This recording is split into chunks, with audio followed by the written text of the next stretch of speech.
사진 출처, 부동산 지수와 아파트 가격 흐름을 비교하는 시각적 그래프 챗GPT 생성. 부동산 시장에서 아파트 가격의 움직임을 제대로 이해하기 위해서는 다양한 경제 지표와 부동산 관련 지수들을 알아두는 것이 중요하다.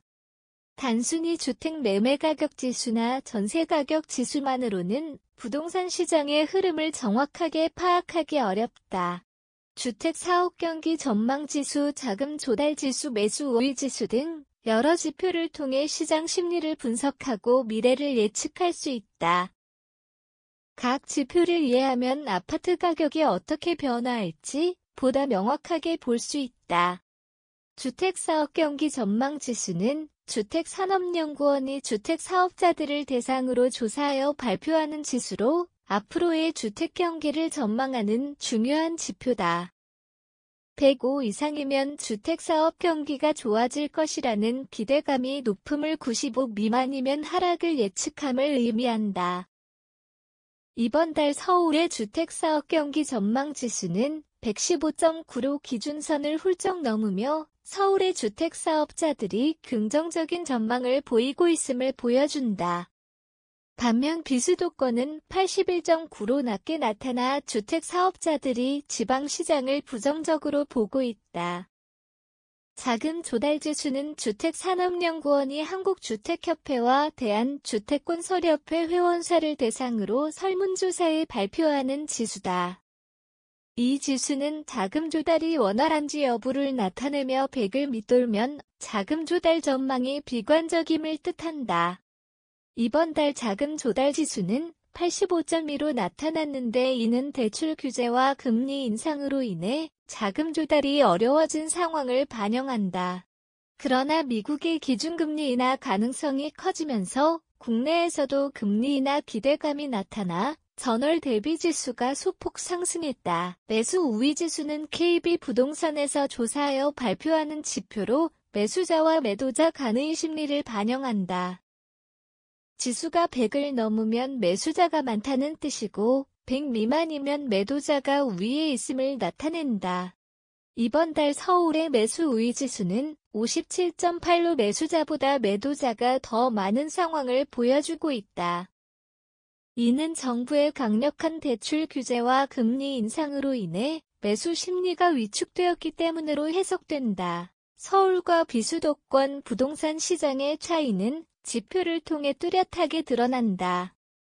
서울은 주택사업 경기 전망지수와 자금 조달지수에서 100을 넘기며 긍정적인 전망을 유지하고 있는 반면 비수도권 지역은 부정적인 지표가 주를 이룬다.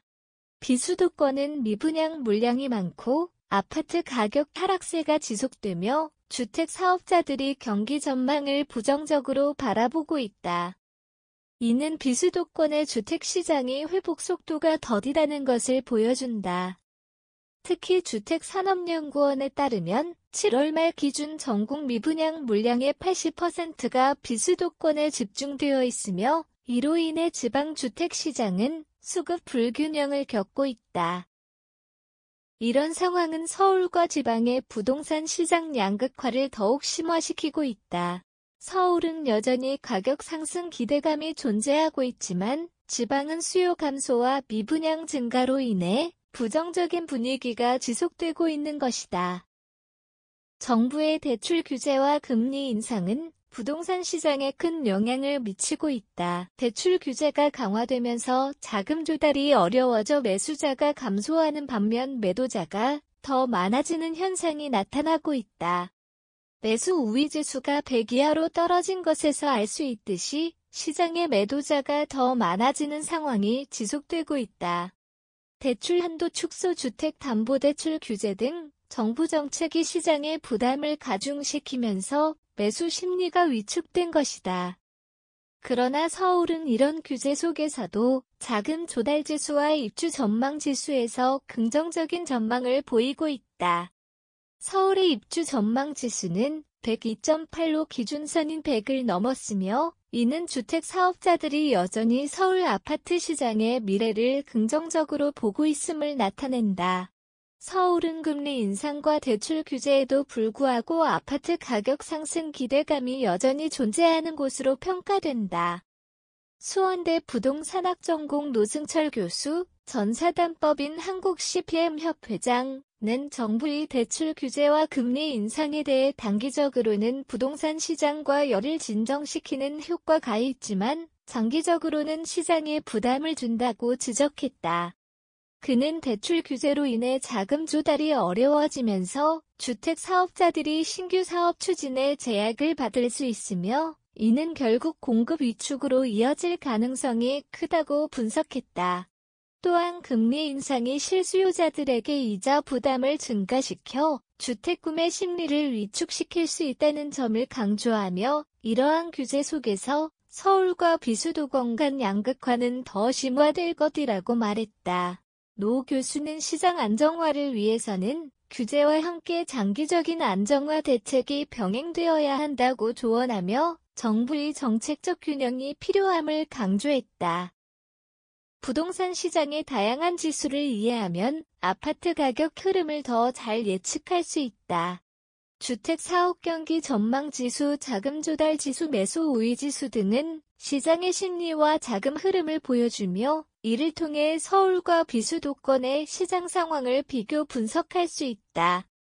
특히 대출 규제와 금리 인상 같은 정부 정책이 시장에 어떤 영향을 미치고 있는지를 이해하면 향후 시장의 방향성을 파악하는 데 도움이 된다. 결국 부동산 시장에서 중요한 것은 다양한 지표를 종합적으로 분석해 시장 흐름을 예측하는 것이며 정부의 규제와 정책 변화가 미치는 영향을 꾸준히 주시하는 것이 필요하다.